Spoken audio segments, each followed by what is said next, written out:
Hello everyone, welcome to the new session in the series of medical education, that is integrated teaching. Myself Dr. Tushar Kalra, MD Community Medicine. So let's begin our session. So our specific learning objectives will be to define integrated teaching and what is the purpose of integrated teaching, and to understand the concept of different types of integration. Now integrated teaching, so integration means organization of teaching matter to interrelate and or unifying subject usually taught in separate departments. तो जो separate departments में जो हमें पढ़ाया जाता है उसी को हमें इंटीग्रेट करना है, इंटररिलेट करना है, इसको बोलते हैं अपन इंटीग्रेटेड टीचिंग। इन कन्वेंशनल सब्जेक्ट टीचिंग में क्या होता था, स्टूडेंट को इन्फॉर्मेशन मिलती थी but it was isolated bits of information, and generally कोई भी एफर्ट नहीं डालता था कि भाई to build connection between these pieces. For example, students are taught about the glucose metabolism during the first year, but they do not understand what are they being taught, why are they being taught this, and ये information उनके लिए क्या useful होगी in the future.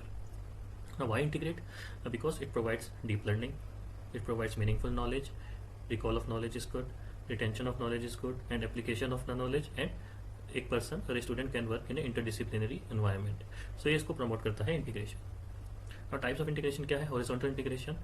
So integration happens within the subject that is being taught. For example, teaching anatomy, physiology and biochemistry of the same topic, that is pancreas. Then है vertical integration. इसमें क्या होता है, integration between the subject taught at different phases of the curriculum.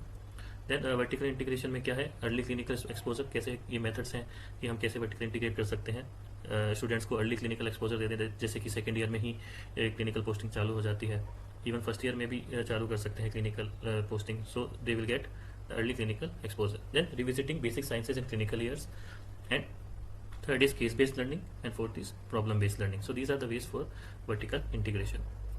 Now integrated assessment हम कैसे करेंगे? So ये main reason है for the failure of integrated teaching कि हम इंटीग्रेटेड असेसमेंट नहीं कर पाते हैं स्टूडेंट्स का. So integrated assessment means moving away from the departmental boundaries.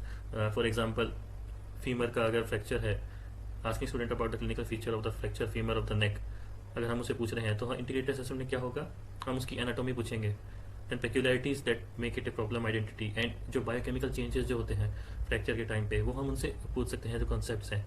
सो ये यूनियन में हम एक्सपेक्ट करते हैं कि इंटीग्रेटेड हम एक स्टूडेंट का असेसमेंट करें. My references for this slides are principles of medical education 5th edition by Dr. Rajendra Singh.